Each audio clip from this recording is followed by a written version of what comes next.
everyone, and thank you for coming here for my talk. I'm Nishita, and I'm a computer vision scientist at GumGum. And today we'll be talking about designing scalable computer vision solutions in the cloud. So before we start, here's a little something about GumGum. We're an artificial intelligence company with a particular focus in computer vision. We invented what we call as in-image advertising here to contextually serve ads in line with content that our clients are continuously and actively engaged with.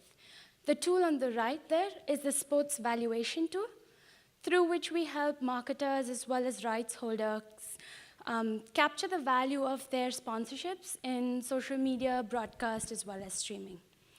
So, and if any of you would like to know more, we can definitely talk offline. So today we're going to start off with motivating computer vision solutions in the cloud.